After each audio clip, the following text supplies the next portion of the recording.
churn has a whole different connotation when it comes to a hospital. You want very low churn in your hospital. Never forget that you have the tools to build a life on your own terms. Forget the haters. They hate us because they ain't us. This is FounderQuest.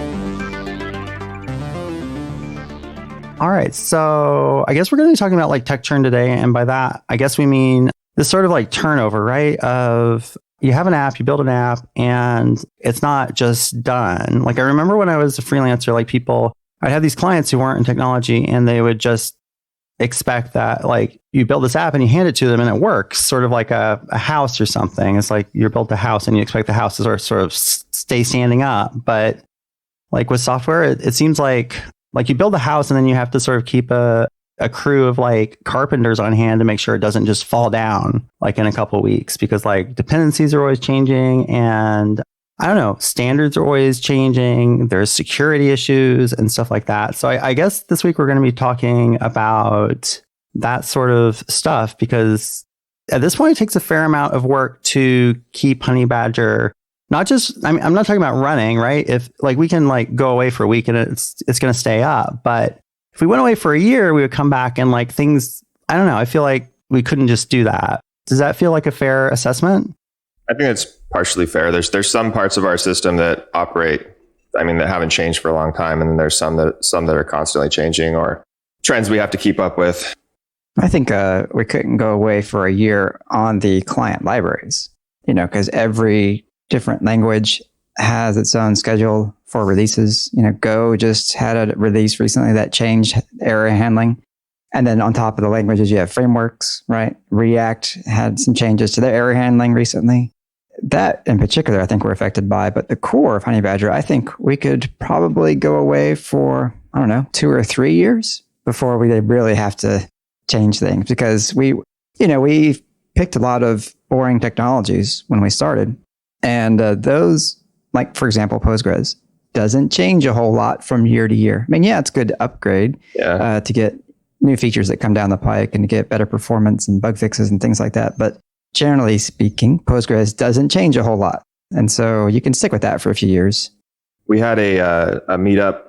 We host this meetup in town here in Vancouver, Washington, called Vancouver Full Stack. This last one, my brother, who's also named Ben, gave a talk that was titled, I think, Building a Rails Blog 15 Years Later. And so it was kind of doing the same thing that DHH did in the famous like a blog in 15 minutes video that got us all into Rails.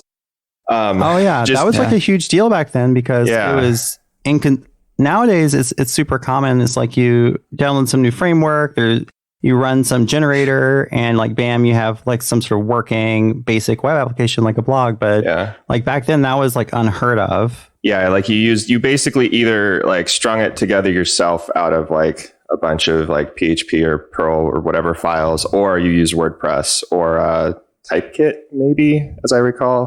was that the Perl version? Yep. Yeah. Oh yeah. So yeah, it was huge. Like being able to like bootstrap your own relatively custom application. It was movable type. That's what you're thinking. Movable type. That's what it is. But yeah, it was interesting though. Like going through his talk, not a whole lot has changed in Rails as far as like if you going like building a blog in 15 minutes. Like I think the generators like generate a little bit more code for you now, and are actually they're a little bit more explicit about it. So they put the code in your controller instead of like just hiding it in the framework. But other than that, like there was not a whole lot that has changed with Rails as far as like the basics, which I found really found that really interesting, because it's like, wow, it's been 15 years. So I think it was 2005 that video came out, if I recall correctly. And of course, Rails has gotten a lot better since then, but also it has kind of just quietly done its work for a lot of people, I think, during that time. And they just had to upgrade it, and, you have to keep up on it. But compared to some of the other tech stacks that you could choose that aren't around anymore. Well, the funny thing is that Rails itself is, it's been around for long enough, but it's funny that you should say not much has changed, right? Because if you were around back for Rails 2 and upgraded to Rails 3, right, that was huge. Yeah. Right. And the upgrade from Rails 3 to Rails 4 was also non-trivial. And, it hasn't been as bad like 5 to 6, right? But there were some pretty big, adjustments that happened going from those different Rails. But yet, even still, the philosophy has changed not so much, right? The approach of building apps has barely changed. Like you said, it's very similar to how it was back in the beginning. So I think that says a lot about the vision and the foresight that they had when baking in the original stuff in the framework. It's an interesting case. I just wanted to say it's an interesting case because with Rails, like I have a feeling that like how long ago was it? 15 years ago, you said? Mm-hmm.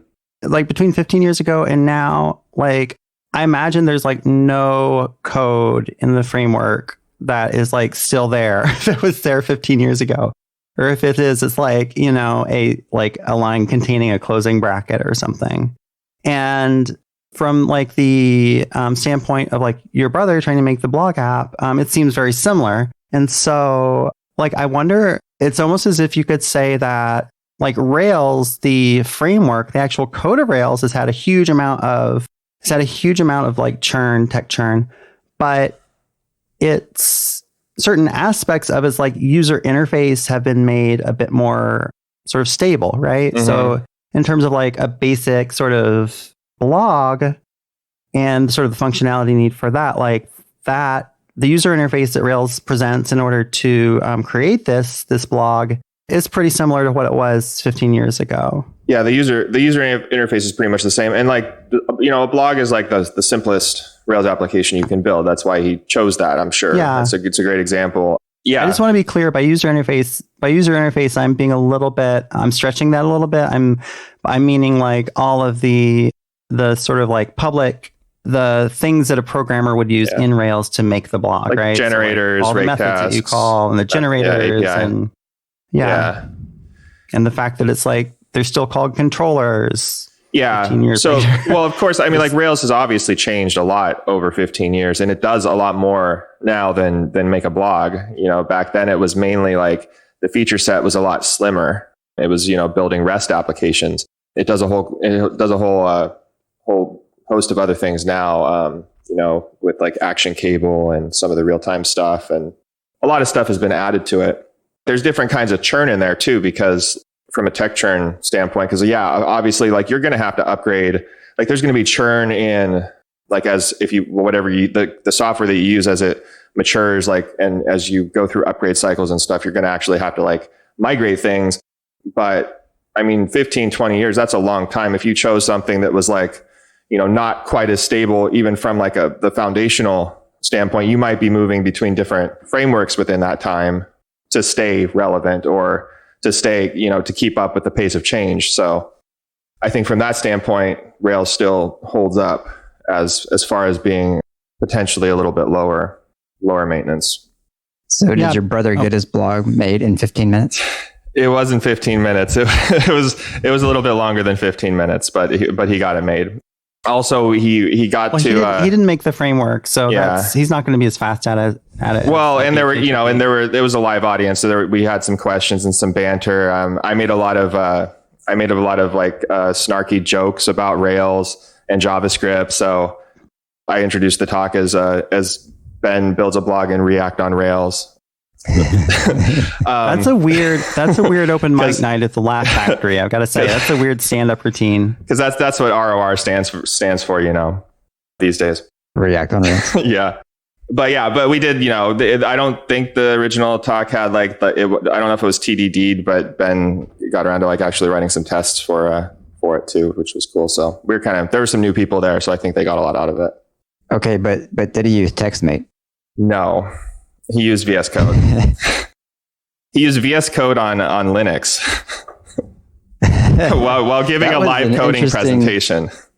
That's brave right there. Yeah. That was an interesting side effect from that DHH video. Like TextMate and the Mac actually exploded in terms of web developers using them. Yeah. It was kind of surprising and interesting experience. Yeah. Similarly, like I have here, audio listeners cannot see this, but I have my mug of Earl Grey tea. And I remember like that I started drinking Earl Grey tea when I was in high school because I really liked The Next Generation, like Star Trek The Next Generation. And so I was like, I wonder like how much value, like, or how much like I don't know, Bigelow's, the tea company's like stock went up when like Next Generation came out, and suddenly like all these nerds are ordering Earl Grey tea everywhere. Well, I heard that Wallace and Gromit saved Wensleydale cheese. Really? Like, yeah, the story that I heard was they were basically going to shut down, but all of a sudden Wallace and Gromit came along and everyone wanted Wensleydale cheese. Wait, did they eat that or something? Or Yes. I've never seen it. Is it a movie? Is it a TV show? I don't know. It's like a claymation show. Yeah, and it's a guy and his dog, and they love their tea and cheese and crackers. Yeah. Yep. So yeah, it's a British show. It's great. Oh, maybe I should get some cheese and crackers for my tea. I'm surprised you haven't seen that, Starr. I think you'd really like it. Yeah. Yeah. I'm just thinking of all the fun our listeners could have listening to me eat crackers. And I highly recommend Wensleydale cheese. It's delicious. Oh, well, you just bumped their stock by another 10 points. Time for me to go. Time to run this little pump and dump scheme. I have an alternate theory that Ben is the one who saved the cheese. So you sound like you're a pretty big fan. I am a big fan. One thing that you mentioned early on, Ben, is that like our libraries experience the aspect of Honeybadger that experiences the most tech churn in terms of like us having to update things is the client libraries, like the bits of the libraries. Like I was going to say the bits of code that people insert in their apps, but they're a lot more than bits of code. Yeah. They're actual libraries. You know, these things have to hook into Go and, you know, React and Vue and Rails and all this stuff, all these frameworks to sort of seamlessly pull out error information. And these frameworks are changing all the time. And so we're constantly having to update them. So it's like, do you guys think that it would be a bad business decision for us to just become a COBOL focused company? Like we just really embrace it.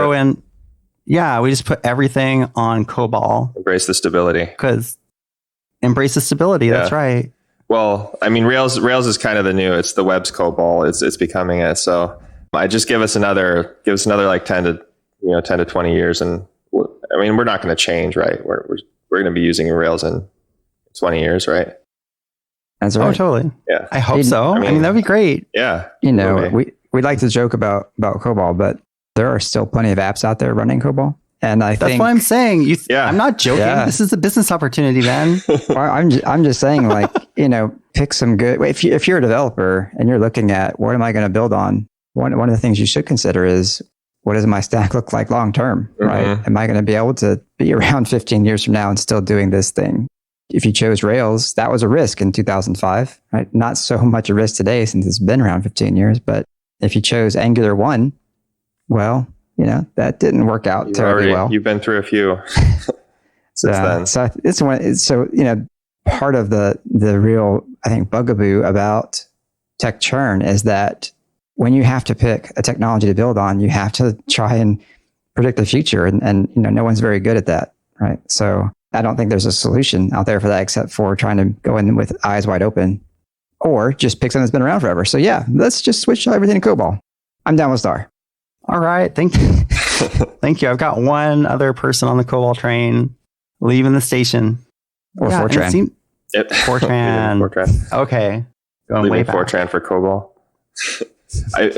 I mean, from like, it might actually work for us since we're... Fortran's dead. Fortran's dead. I'm doing everything in COBOL now. Fortran's... Nothing ever dies, Starr. There's someone still doing Fortran. Lots of someones. Yeah, you're right. It might work for us because I think one of the reasons like companies tend to like not stay on the old is because there's not as many developers that are like training for that, right? So like if we were like trying to hire, if we had to hire like 100 developers, COBOL would probably not be a good choice for us in a competitive developer market. I would imagine. That's true. Now, being a small company that hires like once a year, it seems it's been a kind of our current pace. It's a little faster than that a couple times. You know, maybe that works for us. Maybe we can stay on the old crusty stuff and we could just pick up, you know, find everyone who's interested in working on that. What I think is neat is how you can like choose what kind of business you want to have based on what kind of choices you make. Like, for example, O'Reilly, you know, they thrive on churn, right? the more new technology comes out, publisher. exactly. They publish books about technology. So if you're in education, new frameworks, new languages. Yeah, exactly. Like, let's have that. Right. But, someone like, I don't know, a hospital, right? Yeah. They're like, no, let's just stick with the old stuff for a long, long, long time. And we'll just train people if we can't find them to hire them. Right. I mean, let's be honest, churn has a whole different connotation when it comes to a hospital. You want very low churn in your hospital. So, when we first got to, like, full disclosure, when we first started this conversation, I completely thought we were talking about business churn. So, yeah. I like to keep you on your toes, Josh. So, I think, like, to clarify my statement about how I think choosing technology, like, potentially things like Rails could potentially lead to lower tech churn. We're not talking about technical debt, to be clear, right? Like, that's a slightly different topic. I feel like churn is not necessarily the same thing as debt, because you build up that tech debt, and different systems definitely have different properties as far as like how that debt is managed over time. Although both do have that issue with dependencies, right? Dependencies you choose, and especially as you have more dependencies, you're going to have more churn to deal with. Yeah. Because they're all on their own schedules on how they release stuff. Back to what I was saying, is like, pick your dependencies carefully, right? Mm-hmm. Here's a random thought. So I think this has something, it has a lot to do, like the technology and the amount of churn that it experiences could have a lot to do with the platforms that it's built on. So for instance, like server-side technologies, like, we've had TCP/IP and HTTP and all the base technologies. They've changed, but they've been around a really long time. And server frameworks, in my experience, they don't change quite as rapidly as, for instance, like client-side applications, because browsers have gone through a lot of upheaval since the 90s and continue to today. Like, browsers are constantly changing little things that like affect the developers that build on those platforms every day. I feel like it's a little bit more on the browser side than on the server side. That is an interesting aspect of this, because I almost wonder, like, in Rails and stuff, there was a ton of churn. Like, you did have to, like, there were tons of things changing around like 2006, 2007 and onward, but like early, like, so it's almost like, it's like there's this flurry of everybody like rushing to try and figure out how to do things and how to build a system that will sort of catch on.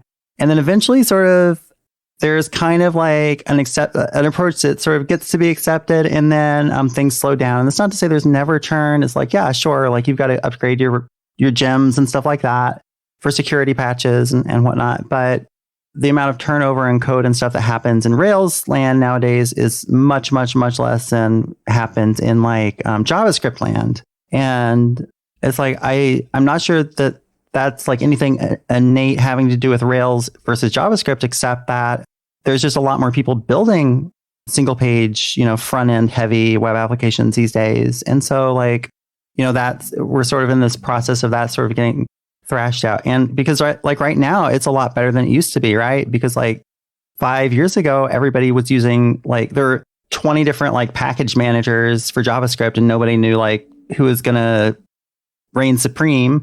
But now it's like, well, there's still a lot of them, but a lot like Webpack seems to be kind of the big kid on the block now. And so, yeah, so maybe we're just seeing this weird little sort of feeding frenzy. And so like the trick to avoiding or to minimizing tech churn is to sort of avoid the feeding frenzy, like, and hang out in the sort of like shallow tide pools.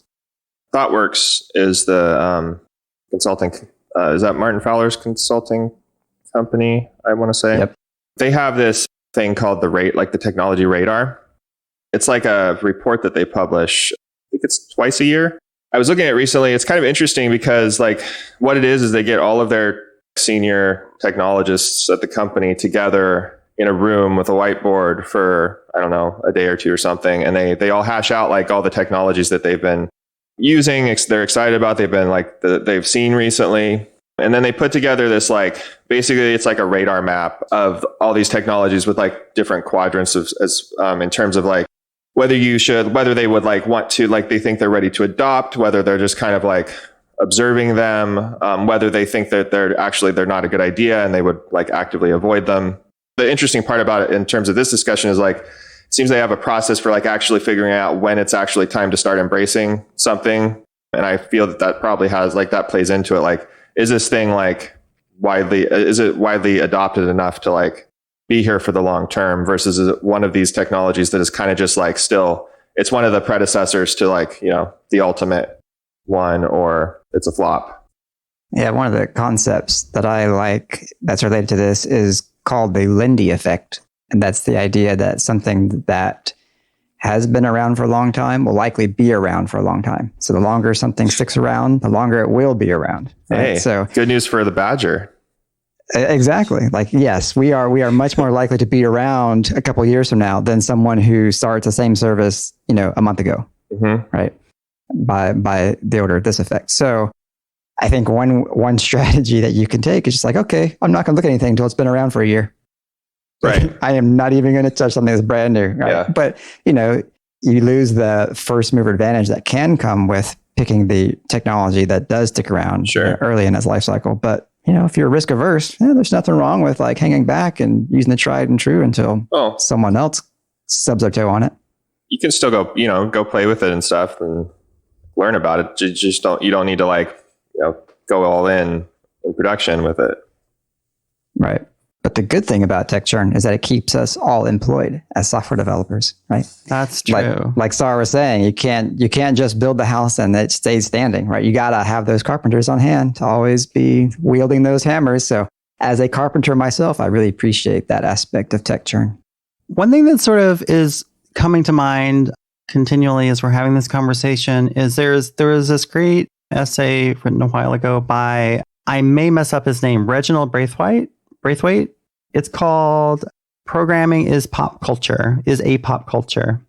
And the reason I was thinking about this essay is because like, I was wondering, like, as we're discussing this stuff, it's like, could we just be discussing like shoulder pads or like skirt length? It's like, we could be like, if you want to be, safe and sure that like nobody's going to give you weird looks or anything. It's like, yeah, you can wear like the sort of fashion that's been around for a while. But if you want to like be cool and like have everybody want to sort of be on board with what you're doing and stuff, well, you got to like pick these hot new things. And so basically like in this essay, he's talking about how like so much of the stuff that we as developers argue about is essentially sort of trends, in another word, fashion. But at the same time, there's this weird thing where, developers being sort of in general, sort of factually oriented and used to dealing with sort of mechanisms of things and stuff. It's like, we like to argue as if we're talking about things being objectively better. We like to turn things into science. Yeah. It's like, everything is like, it's obviously objectively better that you build a React app than you build a Rails app. Like those two things are like, it's the next step in evolution. But in fact, we're just talking about sort of trends. That makes sense. Yeah, I thought it was interesting at that talk about the Rails blog 15 years later. I mean, there seemed to be people there that had obviously like not ever seen that talk, much less kept up with Rails over the years, and they were like interested in like, how really this is all doing all of this and you get a blog. Like they were impressed by it. I was like, this has been around for a long time. Are you saying they were impressed with how little work they had to do? Yes. If you went through some of the more modern curriculum, I mean, a lot of code schools, like they do teach Rails or, another backend framework or whatever. But if you go, a lot of them do focus on the front end or on the newer technologies. And a lot of these technologies weren't built for the solo developer with the idea that you're going to be able to build an entire application yourself. And so a lot of these technologies like React, for instance, built by Facebook for massive software teams. And the idea is that it's one part of the system and it's up to you to go and pick all the other components that you're going to use to piece together the ultimate thing, which is probably going to be amazing if you know what you're doing. But if you're a newcomer, I mean, I can see how challenging that would seem to think I'm going to start from scratch and build a complete application. Like say I wanted to start like my own software as a service as a new developer, and I had just learned all these, all the latest things. I can see that being kind of daunting. Do you think that in some ways the situation we're in now sort of mirrors the situation that we were in sort of around 2002-ish, where back then it's like you went to whatever the equivalent of a code school was, I guess university or whatever, and like you got out and you're basically going to be going into whatever the equivalent of Facebook back then was, I don't know, like IBM, and you're going to be programming Java.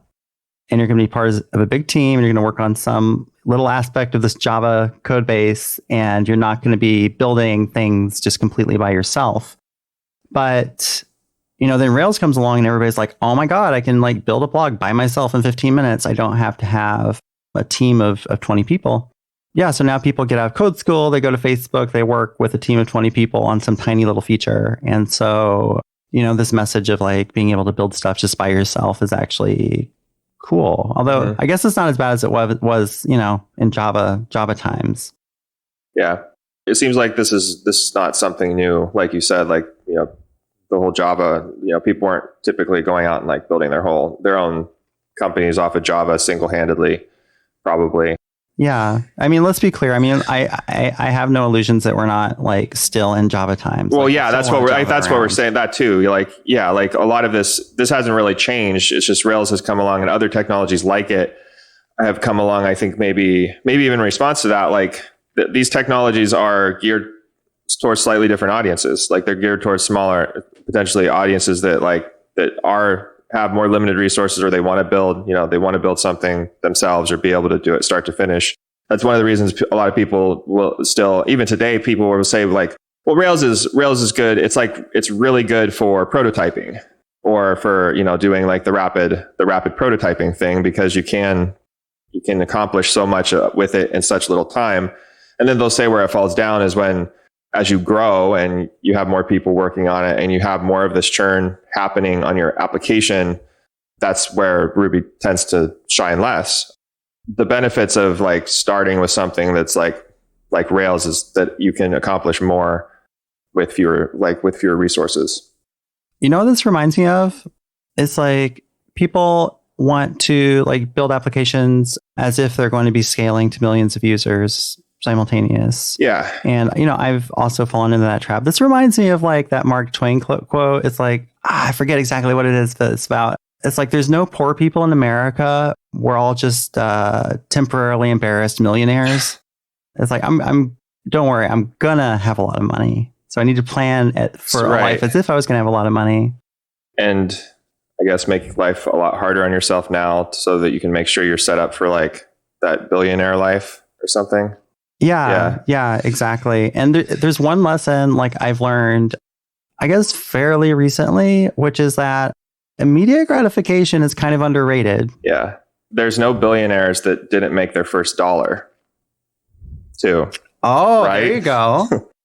There you go. So, if you're hung up on like what technology to choose and you're like, you're not considering something like Rails or Laravel or whatever it is that won't scale, that's not like embraced by Silicon Valley or whatever. How many people have those aspirations but never get to like the first line of code or the first customer or whatever? You got to tell me honestly, did you make that up?